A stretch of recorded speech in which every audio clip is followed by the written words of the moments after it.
Welcome to the Hallmark Publishing audiobook sampler, brought to you by Dreamscape Media.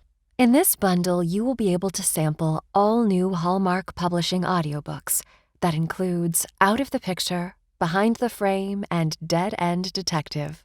Enjoy. Out of the Picture, written by Tracy Gardner and narrated by Carissa Vacker.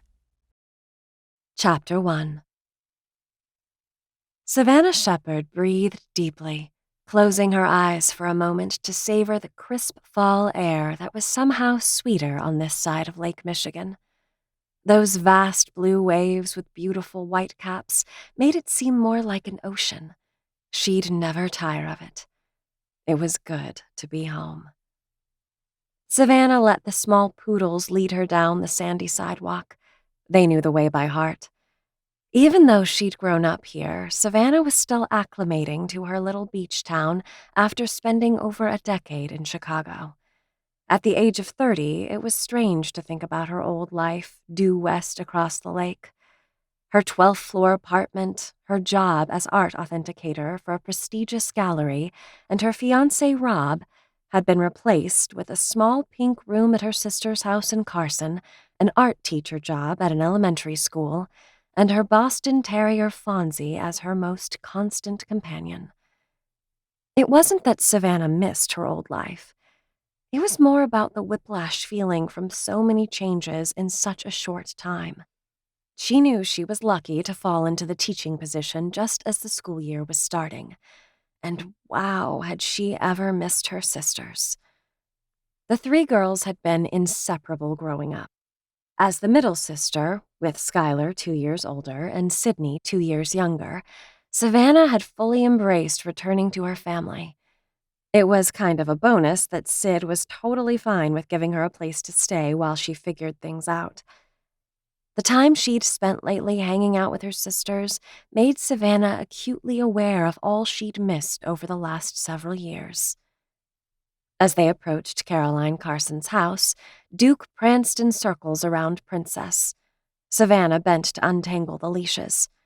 The poodles were primped and fluffed and smelled like a flower shop, courtesy of Sydney's grooming salon, fancy tails and treats. Along with the poodles, Savannah was delivering a little paper sack of gourmet dog biscuits Sydney had made herself. After Savannah's very first day at Carson Elementary School, she'd stopped by the salon to bring her sister a coffee and had ended up volunteering to return the poodles to Caroline. The Shepherd sisters had grown up thinking Caroline was their grandmother. Even after they were old enough to understand that the families were just close friends, Savannah remembered spending Sunday afternoons and long summer days on Caroline's wraparound porch. Spotting the pillars of the wide front entrance, Savannah could almost smell the lemonade and sunscreen from her youth. The Carson Mansion was gorgeous and stately, the rear of the house overlooking the lake and its rolling dunes. Princess and Duke were having trouble containing their exuberance as Savannah tried to sidestep them on the wide stairway to the porch. She hadn't seen Caroline in almost 5 years. She'd wanted to come home for the funeral when Mr. Carson had passed last year, but she hadn't been able to get away from work.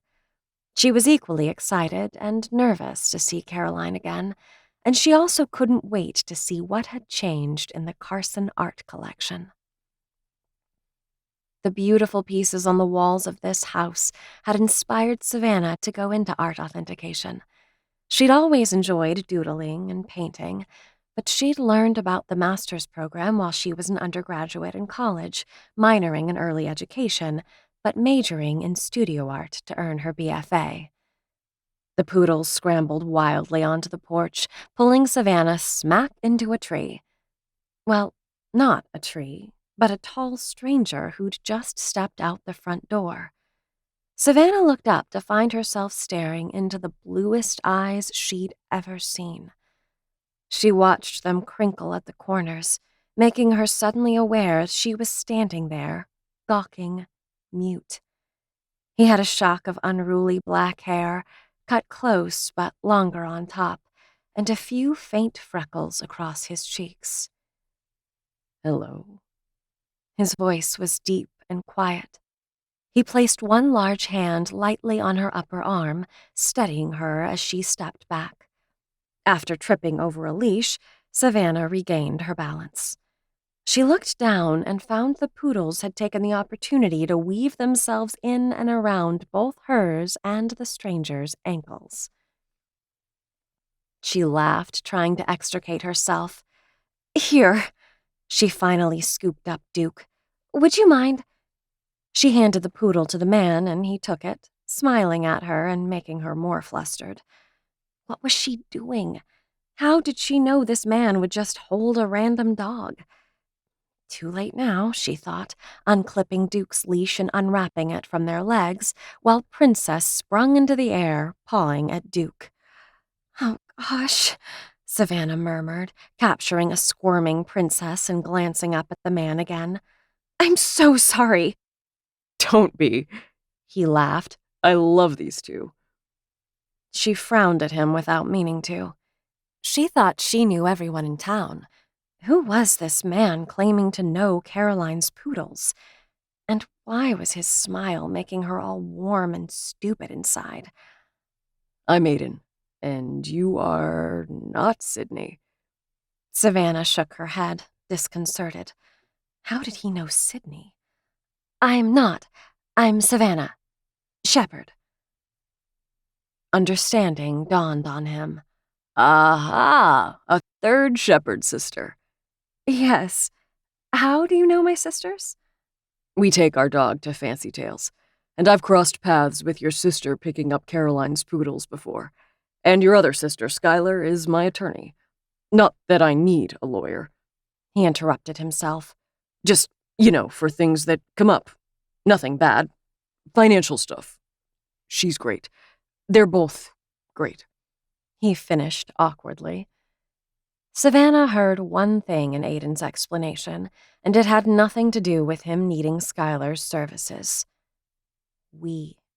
As in, we take our dog to Fancy Tales. This ridiculously cute man was taken. Of course. How could he not be? He said, "Your sisters must be happy to have you back." "I'm thrilled to be home. I haven't seen Caroline yet, so I offered to deliver these two." She gestured at the little dogs, now back on their leashes. He nodded, stepping aside and holding the door open for her. "It was nice meeting you." The deep timbre of his voice sent a pleasant little zing through her. Aiden who? But Savannah's mother had raised her with good manners. There was no polite way she could ask him to define who he was to Caroline. "Nice meeting you too, Aiden." She took his offered hand, surprised at how warm his was. She let go, noting that he held on just a beat longer. "Maybe I'll see you around."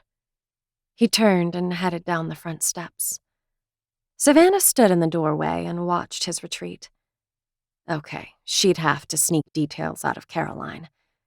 She was pretty sure he was married, but now she mentally kicked herself for not noticing if he wore a ring. And, on the heels of that, she kicked herself again for even wondering. After everything Rob had put her through, she'd sworn she was done with men. For a good while, anyway.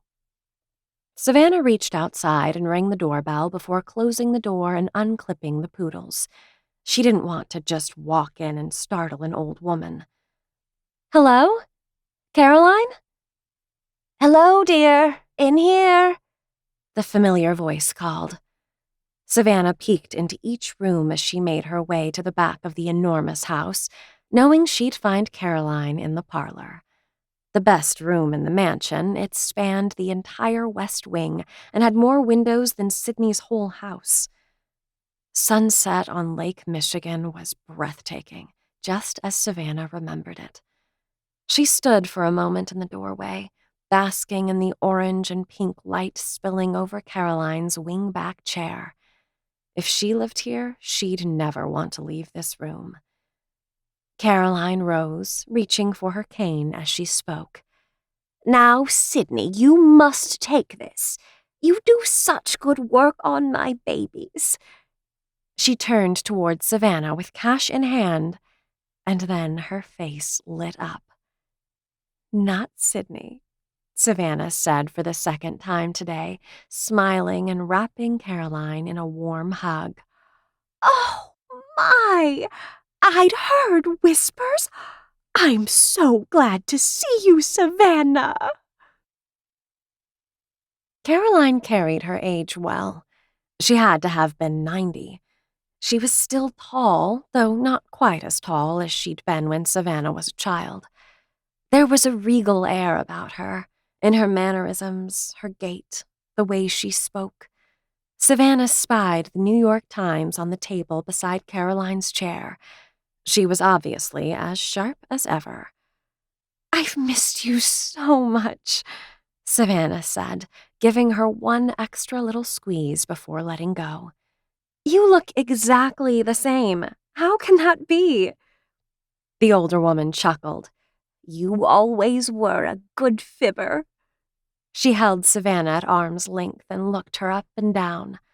"Lovely, my dear. You look wonderful. It seems leaving the city and that idiot man has been just what you needed." Savannah's eyebrows went up in surprise. "Sydney told you?" "Schuyler told me. She'd like to find him and give him a piece of her mind, you know." Savannah laughed.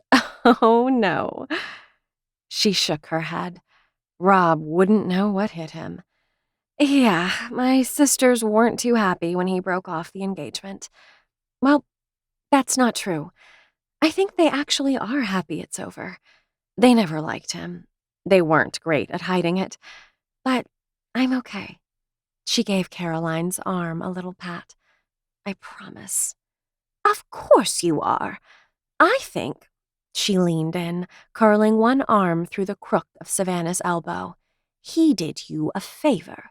You belong here with your sisters. I'm glad you're home. Now, how about a refresher? We've acquired some exquisite work since I last saw you. Let me show you, and you can tell me what you know from your fine art degree. And I want to hear all about Chicago." Caroline kept her arm linked through Savannah's, and they began in the library, Princess and Duke following closely. Dark cherry wood was everywhere Savannah looked, and stacks of books reached far over her head. An imperial staircase led up both sides of the room to a catwalk stretching across it. The whole presentation was breathtaking, even to Savannah, who'd grown up devouring the Nancy Drew and Hardy Boys collections on these shelves. The railing along the catwalk above gleamed, and just below it, Savannah was stunned to see an actual Minkoff hung on the wall. She gasped. Caroline followed her gaze up to the painting. "Is that a Sergei Minkoff?" Savannah already knew the answer, but she had to ask. She'd only ever seen his work in books. "It is. Everett fell in love instantly, the same as you. He had to have it." She chuckled and lowered her voice in a poor imitation of her late husband. "I don't care what it costs, Caroline. That piece belongs in our library." "Wow," Savannah breathed. "I've never actually seen one in person. May I take a closer look?" "Of course." Savannah left Caroline to rest a moment at a reading table, a few books scattered across the top. She moved as close as she could to the painting, an imposing size even in the huge library. It was exquisite. Most Minkoffs were valued in the hundreds of thousands or higher, and that wasn't taking into consideration the year, the period, the size, or the individual piece. Even for collectors such as Everett and Caroline, even in a town known for its long history of an esteemed art community, this was an incredible acquisition. She doubted if any of her peers in Chicago had ever seen a real Minkoff in person. "There's another in the dining room," Caroline said. "Come, I'll show you." Savannah was seriously impressed. Another? She listened as they passed through the living room, and Caroline pointed out two paintings Savannah recognized, one a Monet and the other by an early 19th century artist, Francois Laurent. The Minkoff in the dining room was smaller than the painting in the library, but no less amazing. "I hope these are insured, Caroline," Savannah murmured. "I'm not sure you realize what you have here." Caroline gave Savannah's arm a little squeeze. "Absolutely, don't worry. Your sister handles all of that for me. Insurance, copies of paperwork, everything. Everett was always so smart about finances and legal things, and Schuyler has been a big help in recent years." They circled around back toward the parlor, passing the grand staircase, and Savannah noticed three faded rectangular outlines, bare spots on the wall on the way up the stairs. What was there? "Ah, that was a Matisse, I believe, and a Rothman, and an early Laurent, I think. A painting of the Roman canals. I have trouble keeping them all straight. There are too many." She glanced at Savannah. "I've begun some cleaning since losing Everett.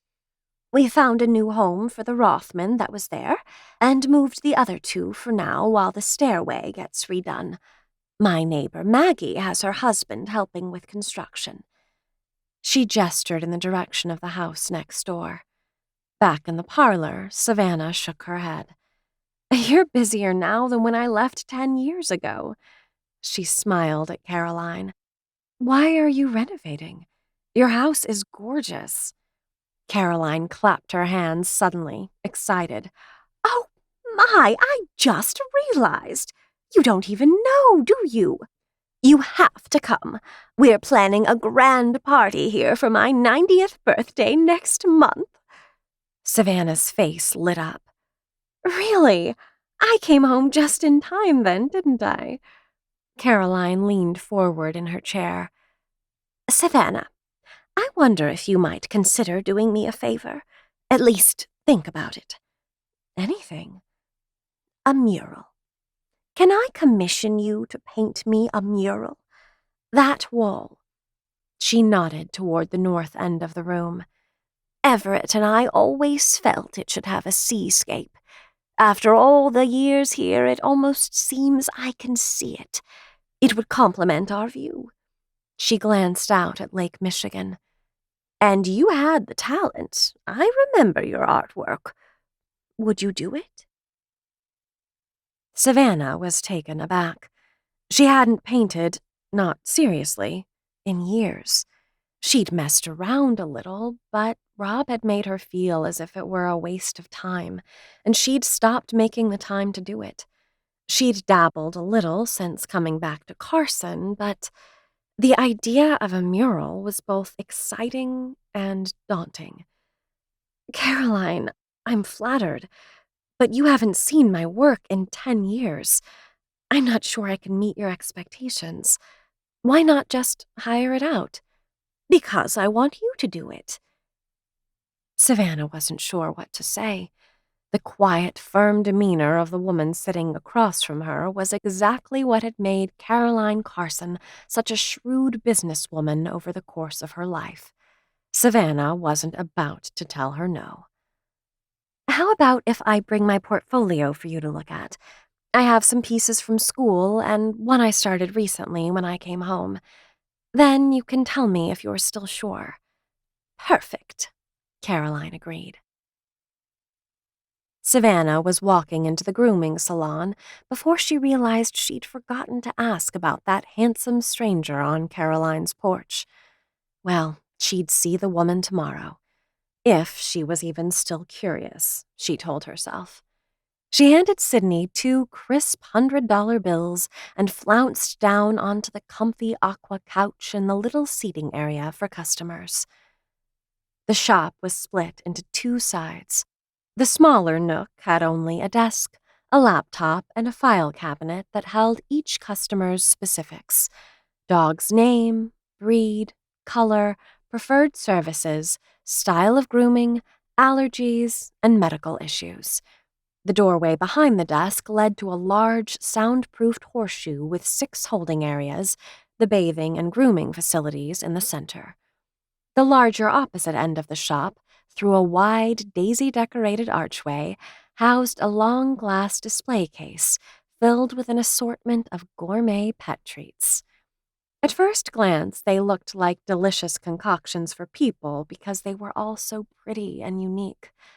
A second, smaller shelving unit displayed animal-themed collars, bows, leashes, sweaters, booties, and a small selection of cruelty-free hygiene and grooming products that smelled amazing. The front corner of the shop was dedicated to making her patrons feel at home while they shopped or waited for a quick trim.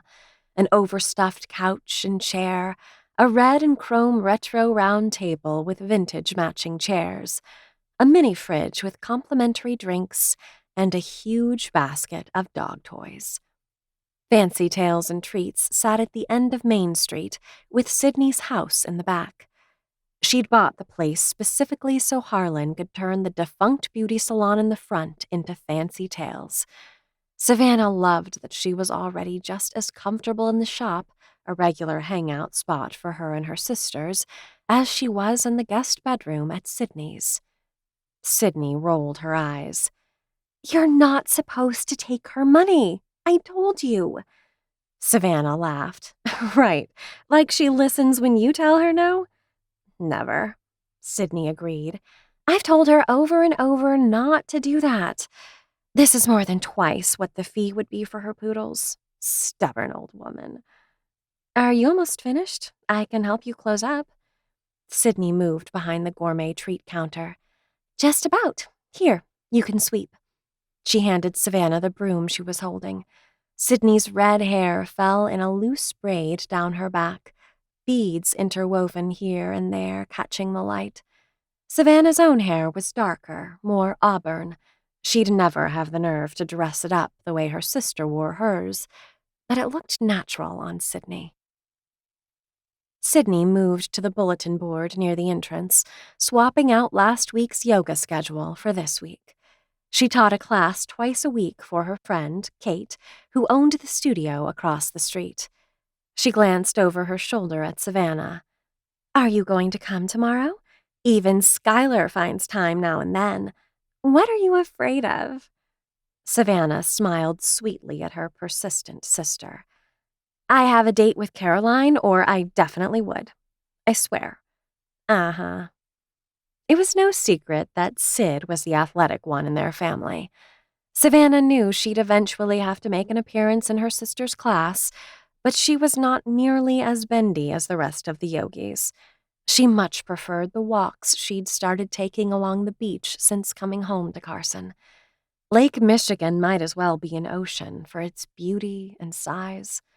There was just something calming about being close to the sand and the water. Savannah knew Skylar attended class now and then. Skylar hadn't slowed down after having her son 3 years ago. She was now full partner in the largest law firm in Western Michigan, running the Carson office and commuting to Lansing twice a week. She'd always been super stressed Skylar when it came to school or work, and yoga was probably great for keeping her balanced. Savannah was reaching for the light switch when the bell over the door jingled. Her little nephew burst into the shop, singing and skipping, Skylar close behind him. Nolan threw himself at Sydney, and she caught him, swinging him around. He kissed his aunt on the cheek and peeked out from around her shoulder at Savannah. She was still new, and he was shy. Sydney carried him over to Savannah, dipping him a bit toward her and then pulling him back, making the toddler giggle. "What about Auntie Savannah?" Nolan gave her the cutest, most dimpled grin ever and then buried his face in Sydney's neck. Savannah poked him lightly in the ribs. "Auntie Savannah still sees you, silly boy." He turned his face, peering at her with one eye, and then whipped around, arms out. She grabbed him from Sydney. He squeezed his chubby arms around her neck in a hug, his white blonde hair tickling her nose. His mother's hair was the exact same shade, cut into a no-nonsense bob. "He's had dinner and dessert." Skylar raised one well-shaped brow at her son. "So don't let him tell you any sob stories. Travis will pick him up before 9 tomorrow morning." Skylar shifted her briefcase, weighed down with that plus a messenger bag, purse, and overnight bag. She handed Sydney Nolan's Pokemon backpack. Nolan slept over at Sydney's house once a week or so, when Skylar had early court mornings in Lansing. It helped both Skylar and her husband Travis, and Nolan was so much fun to spoil. Savannah was happy to now be a part of the Wednesday night routine. Skylar turned to Savannah. "How was your first day of school?" "It was awesome. Seriously," she added when Skylar looked at her skeptically. "I loved it. Everyone is so nice. Oh, and Caroline's grandson Jack is the school librarian. And the kids, they were amazing." Elementary art was a hard left turn in her career path, but Savannah hoped it was the right choice. "You started school, Auntie? I just started too. Then we're both lucky."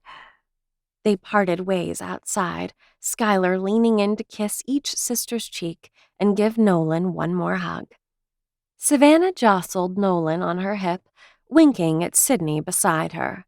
"So, Nolan, did you know that where I used to live, we have second dessert?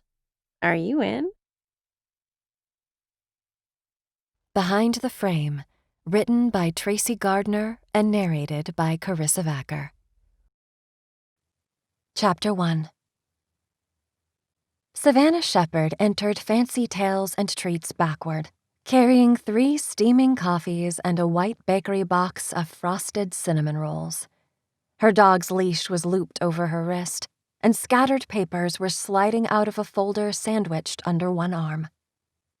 Sydney, Savannah's younger sister, came around the display counter of the grooming salon, relieving Savannah of the food and coffee and taking everything over to the round red and chrome table in the corner.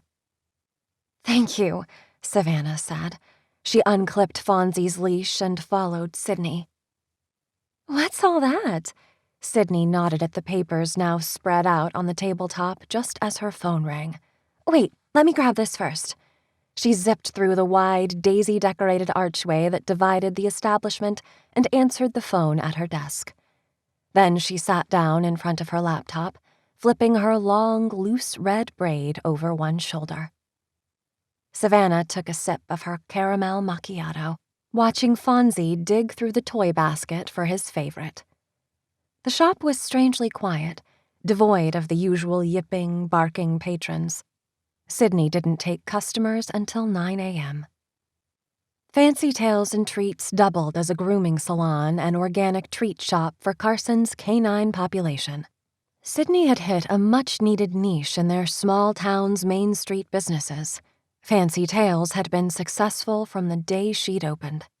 On this side of the shop, along with the gourmet treat-filled display case, Sid had created an inviting waiting area for her patrons in front of the windows, complete with overstuffed aqua couch and chair, cafe table, and mini fridge stocked with complimentary drinks. Sydney typed something into her computer, finishing the call, and then joined Savannah. "There's only a week left of school. Don't tell me you have all this paperwork." "No, though I do have papers at home waiting for me," Savannah said. As Carson's elementary art teacher, she still had a lot of grading to finish before summer break. "This is for the Art in the Park Festival." Sydney clapped her hands together. "Oh, I'm so excited for that! I still can't believe you won the event for Carson. So," Sid poked through a few of the papers as Savannah put them in order. "Do you have all the details figured out?" Savannah laughed. "I've got very little figured out. But with the planning banquet tonight, I arranged to meet with some of the committee this morning in the park to talk about logistics." "I can help. Let me know what else I can do," her sister offered. She popped a piece of icing-covered cinnamon roll in her mouth and closed her eyes. So good. I'll need to circulate tonight and chat with the business owners who haven't volunteered goods or services yet. Maybe you can help with that? That is a job I'm cut out for. I know everyone. I'm not surprised, Savannah said, smiling. The bell over the door jingled and they looked up. It was only 8:45. The shop wasn't technically open yet. Skylar Shepherd entered, out of breath, and tapped the smart watch on her wrist. She wore matching pink and navy workout gear and running shoes, and her shiny blonde hair was pulled back into a short ponytail.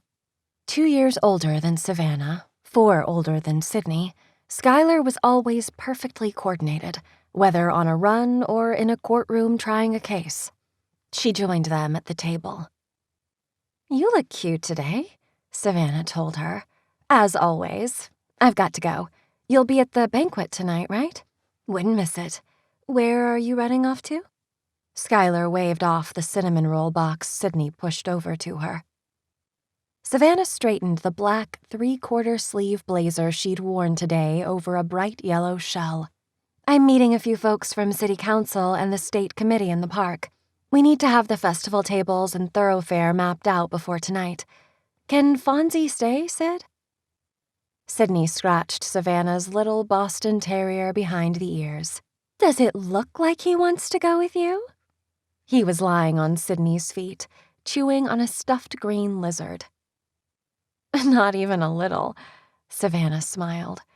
She and Fonzie had returned home to Carson, Michigan last fall from a decade spent in Chicago after breaking up with her fiancé and quitting her job on the same day. Starting her life over at 30 wasn't something she'd planned, but Savannah loved being here with her family as much as Fonzie did. Savannah grabbed her coffee and the Art in the Park notes. "Hey, hold on," Skylar said. "I wanted to hear how things went with Aiden yesterday. How was your dinner date?" "Thank you," Sydney said to Skylar. "Savannah never tells me things. How was your date with Dr. Gallagher?"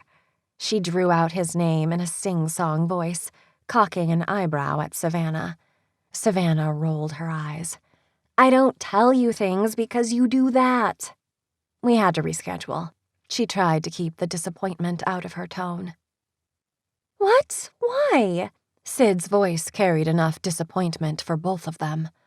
"Oh, Savvy, that stinks." Her expression was all pout and concern. "He got stuck in New York. They had a trauma case come in, and he had to stay." "Until when?" Skylar asked. I didn't want to ask. I mean, we only had a couple of dates before this whole flying back and forth stuff started. He doesn't owe me any explanations. Sydney huffed her breath out in frustration. He can't be the only doctor there. He couldn't tell them no? Savannah was slowly backing toward the door. He feels like he has to help. He says they're still so short-handed. Aiden had literally called her from the airport yesterday when he'd learned he couldn't come home yet. His former employer in New York had tapped him a few months ago and begged him to lend them some time, as the hospital had just lost their chief of cardiothoracic surgery unexpectedly. Aiden had declined an offer to step into the position full-time, not wanting to uproot his 7-year-old daughter, but he'd agreed to help out while they looked for a replacement. He'd explained to Savannah over a delicious candlelit dinner at Giuseppe's in town 2 months ago that the hospital, and his mentor and boss specifically, had done a lot for him. He couldn't let them down. Aiden's in-laws were more than happy to care for Molly the 2 or 3 days each week he was in New York. Between Aiden's absences, his family commitments, lengthened clinic hours when he was home, and Savannah's own schedule, they'd had limited time to really get to know each other. Savannah cherished the friendship they'd struck up working together to save the town matriarch, Caroline Carson, and she was in no rush to fall into a new relationship, less than a year after Rob had left her to find himself. Savannah missed Aiden. She sensed he missed her too, He'd sounded disappointed on the phone yesterday. "Guys," she said, noting both her sisters' faces painted with sympathy, "it's okay. Things will work out or they won't. I'm sure we'll eventually get some time to catch up." Sydney's expression registered surprise. "That's very chill of you, Savvy." She laughed. "Maybe you're rubbing off on me." "I've got to go," she said, halfway through the door now. "I'll see you both tonight." Savannah tried to push Aiden from her mind as she walked the 3 blocks to the park. She was still a few minutes early. Her friend, Britt Nash, a colleague from Savannah's former life as an art authenticator, would likely be the first person to arrive, but she couldn't see anyone yet in the large, inviting community park that sat at the end of Main Street. The park was lush and green now in June, with a decent stand of mature trees at the far end, a gazebo near the town statue at the other, and plenty of room to picnic, play on swings, or toss a ball in the middle. Savannah had always loved relaxing here. On quiet days, it was even possible to hear the waves of Lake Michigan through the trees. The beach was only a short walk down a sandy trail past the park. As she approached, Savannah noticed something seemed off with the view, but she was still a block away. Her mind ran through her to-do list. She pulled a rough sketch of the park from her folder. The meeting this morning would involve herself, Britt, City Councilman John Bellamy, and a liaison from the Art in the Park State Committee that had awarded the event to Carson after Savannah's months of campaigning. She'd been surprised at how much competition she'd been up against, and even more surprised when Carson had finally won. Today, the 4 of them were tasked with assessing the space to come up with the best layout for each of the Art in the Park facets. Artwork display tents, concessions, live music stage, judges' table, and more. Savannah wanted to firm up her rough sketch by the time the planning banquet kicked off tonight. Art submissions from all over the state had been coming into Carson's Parks and Recreation Department, which was really just an extension of Councilman Bellamy's office.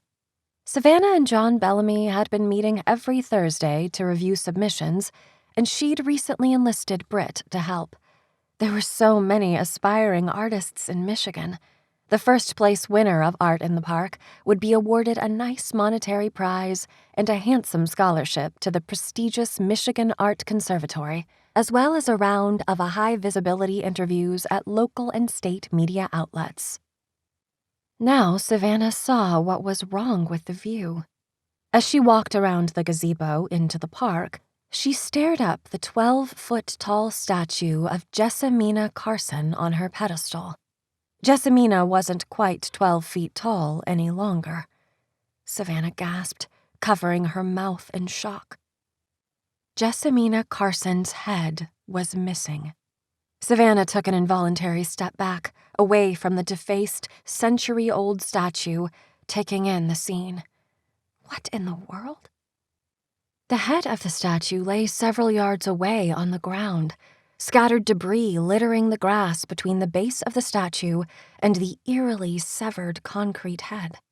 Across the base of the statue, from one side to the other, spanned large red spray-painted words, "Never Carson." Savannah whirled around at a sound behind her, hands up defensively, a reflex considering what she'd just stumbled onto. Her friend Britt was walking toward her, his eyes wide and his short, white blonde hair making him look paler than Savannah felt. Savannah? What is this? What happened? She shook her head. "I have no idea." She turned in a circle, searching the park for any sign of the person who'd done this. No one. The park was deserted. Britt stood, hands on his hips, looking the statue up and down, gaze coming to rest on the ugly words.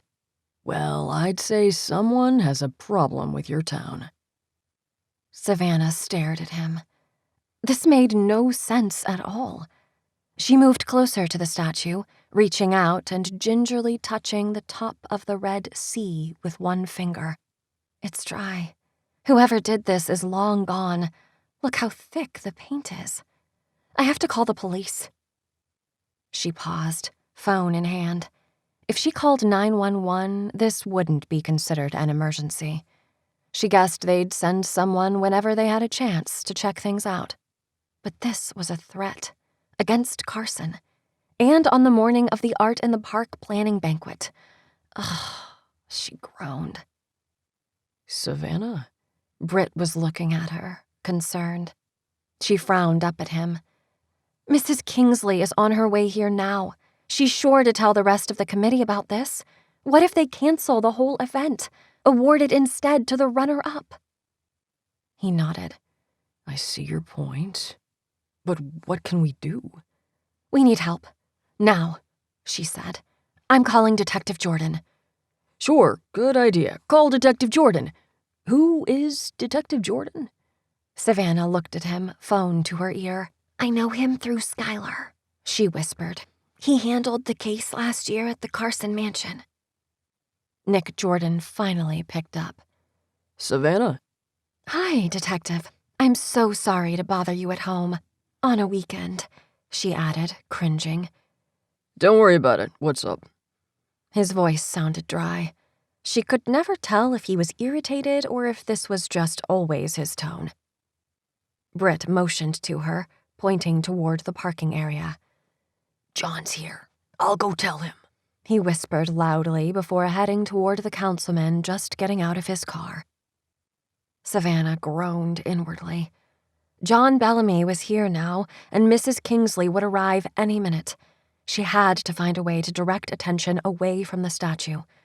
She followed Britt, not keeping up at all with his long-legged stride as she spoke into the phone. "I'm in the park, and someone has vandalized the statue.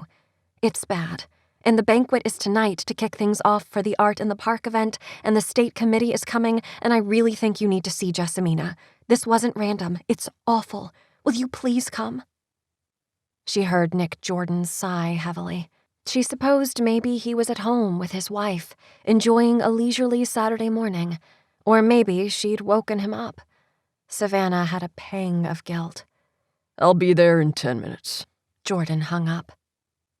Savannah stared at the phone in her hand before dropping it into her purse. She jogged a little to join the councilman and Britt. Councilman Bellamy wore a suit, as he did every single time she'd ever seen him. It seemed out of place today, a 70-degree day in the park, but Bellamy had just announced his candidacy for Carson mayor against longtime incumbent Mayor Greenwood. Midterm elections were only 3 months away. John Bellamy was obviously intent on making good impressions no matter where he went. "Let's sit for a minute while we wait for Mrs. Kingsley." Savannah directed her little group to a row of park benches under a large maple tree. Each bench back bore a colorful ad for a local business or service, something Savannah had just started noticing around town. She chose a pink and yellow bench that declared, "Let us pamper you," depicting a woman relaxing with cucumber slices over her eyes for Carson's new day spa. The adjacent few benches advertised Skylar's law office, a property development company called Better Living, and a fishing charter company, Lake Michigan Expeditions. John Bellamy stared toward the statue. "Oh, no. What happened?" "We don't know. We found her like that. I'd really like to avoid Mrs. Kingsley seeing the vandalism up close if possible. We need to keep this festival in Carson. I don't want her to get spooked. Things like this just don't happen here." Bellamy shook his head. "We can't hide this. Believe me, I know Carson needs this event. I want everything to proceed as much as you do.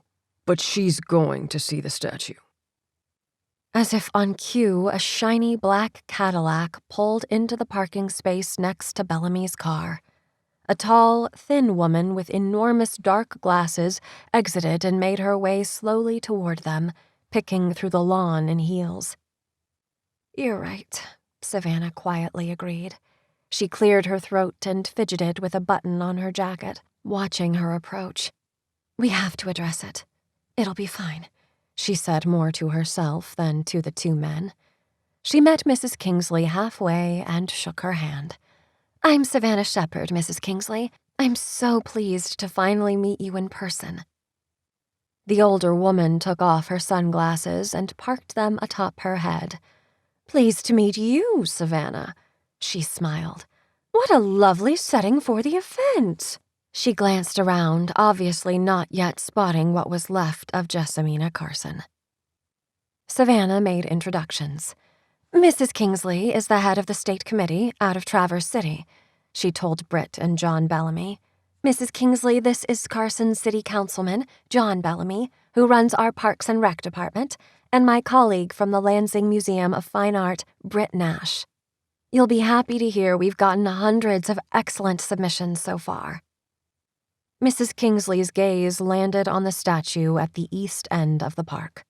It was hard to miss, adjacent to the large ribbon and light-adorned gazebo that Carson used for all town gatherings.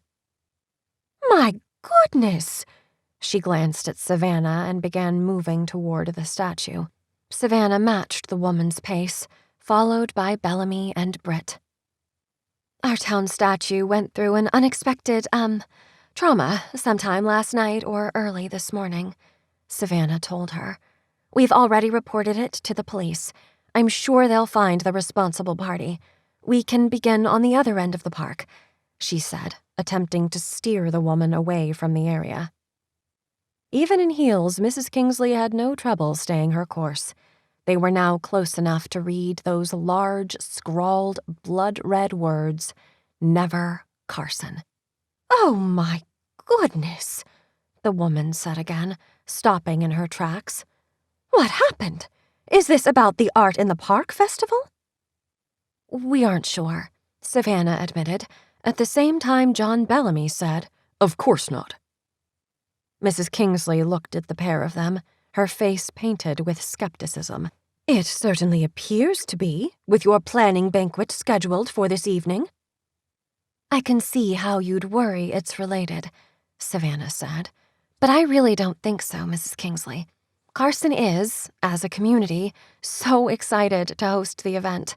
It'll be good for the local businesses, and it's bringing in a lot of outside interest. Hotel and B&B reservations are way up, right, John?" The councilman nodded. Absolutely. And Carson's finest are right on top of this. John pointed now to a sheriff's department patrol car pulling up. There isn't anything to be concerned about.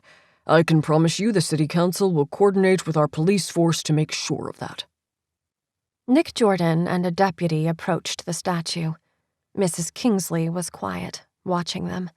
She finally turned to Savannah. "I was the swing vote that secured the festival for Carson this year, Savannah. I'll trust this will be handled, but I do have an obligation to inform the committee." Savannah's stomach lurched. "I understand. Thank you. Please don't worry." "Let's take a look at the rest of the area," the older woman suggested. Savannah handed her folder to Britt. "Councilman Bellamy and my colleague Britt will walk you through our thoughts on the setup," she said, pleading silently with Britt. He could manage while she had a quick chat with Detective Jordan. He and the young woman in uniform with him were already checking out Jessamina and her disconnected head. Detective Jordan greeted Savannah when she joined them and introduced the woman as his forensics tech. The tech placed numbered yellow evidence markers in a series of spots and moved between the debris on the ground and statue, snapping photos. "What do you think it means?" Savannah asked the detective.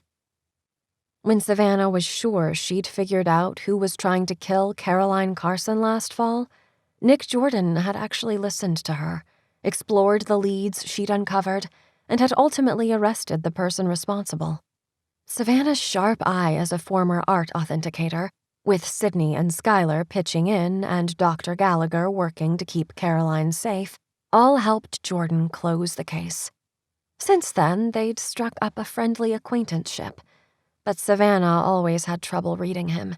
He was a master of the poker face. I don't know, he said. It could be a reference to John Bellamy announcing he's running against Greenwood for mayor. That was a front-page story in yesterday's paper. It's possible someone isn't happy about the news. Savannah hadn't thought of that, but she couldn't imagine anyone hating Councilman Bellamy so much they'd go these lengths. Or, Jordan continued, it could be a protest of your art festival. Didn't you say there's something going on tonight for that? the planning banquet, Savannah said.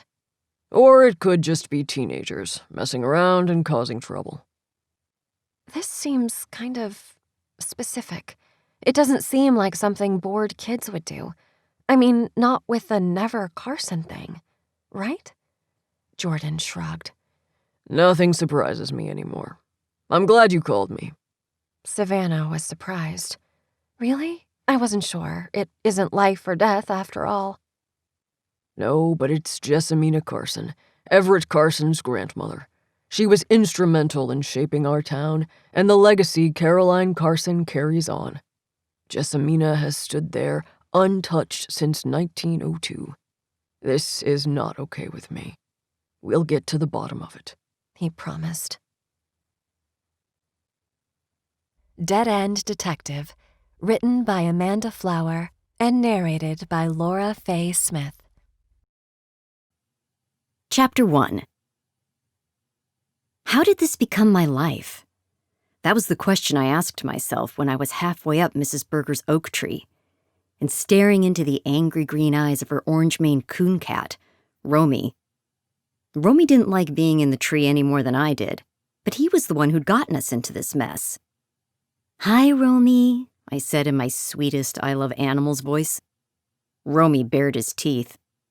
"Be careful, Darby," Mrs. Berger called from below. "I don't want Romy getting hurt." I tried not to dwell on the fact that she had no concern over whether or not I got hurt.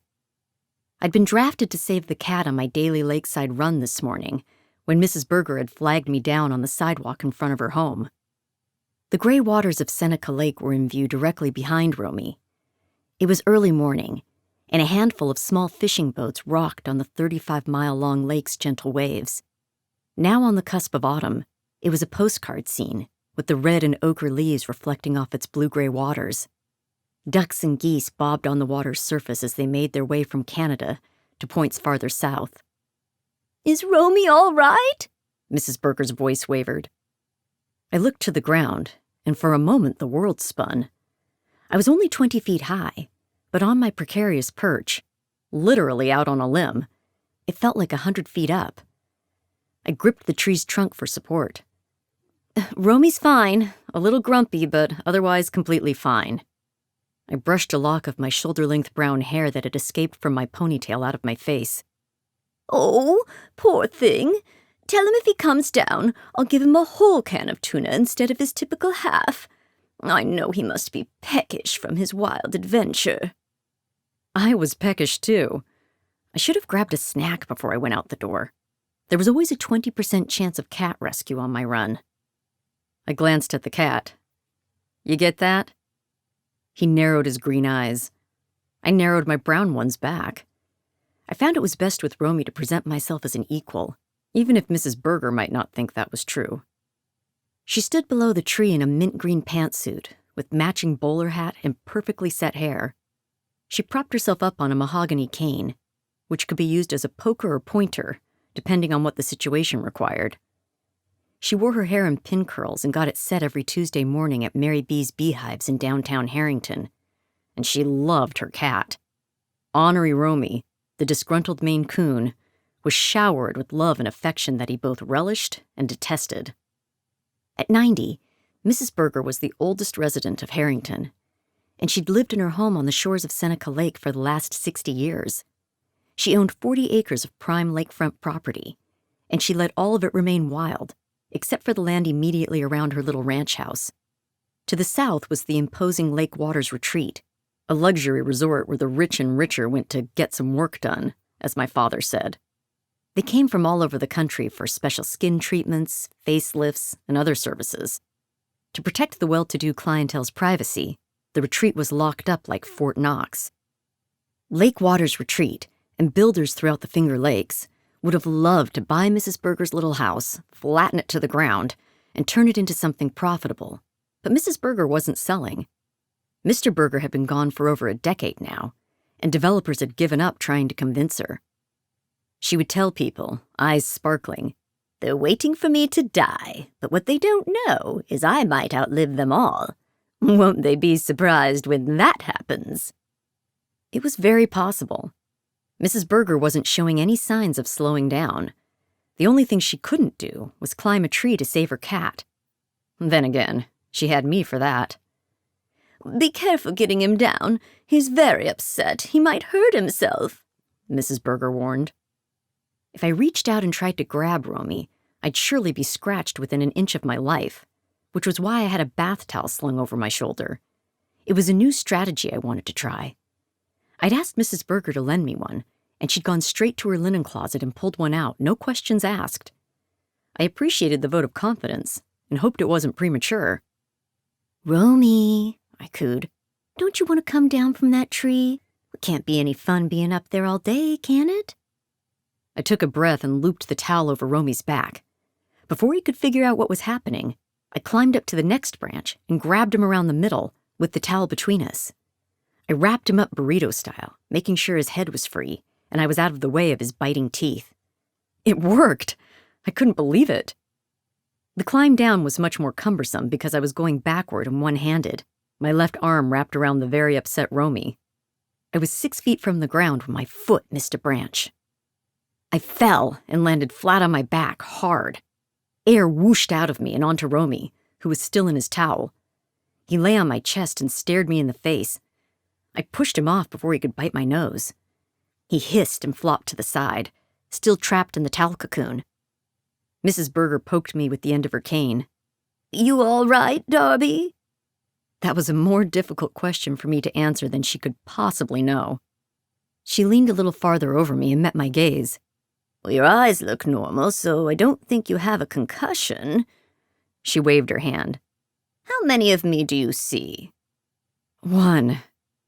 "Good, you're fine. Mr. Berger was a neuroscientist and always told me how to look for signs of head trauma, but I can call the EMTs if you want to be sure."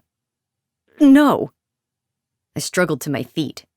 If she called the ambulance, the police would most likely come, because there wasn't much other policing to do in Harrington.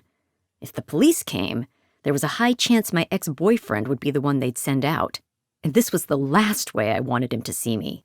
Flat on my back in running clothes covered in orange cat hair, with a 90-year-old woman poking me in the ribs with her antique cane. That didn't really say, "Hey, I got my life together without you." Even so, I was pretty sure Police Officer Austin Castor knew I didn't have my life together, even without the visual evidence. Romy struggled, his body writhing under the terry cloth fabric. I quickly unwrapped him and jumped back with the same trepidation park rangers use when releasing a bobcat in the wild. Mrs. Berger scooped up the cat and held him to her chest. "You're the best detective I know. You always seem to know where to find Romy when he wanders off." I wished I could say she was right, that I was the best detective, but I was certain I wasn't. Had I been better, I wouldn't be about to lose the business I'd spent the last decade of my life building. We hope you have enjoyed listening to these Hallmark audiobook samples. To view the entire Hallmark Publishing collection, please visit dreamscapepublishing.com.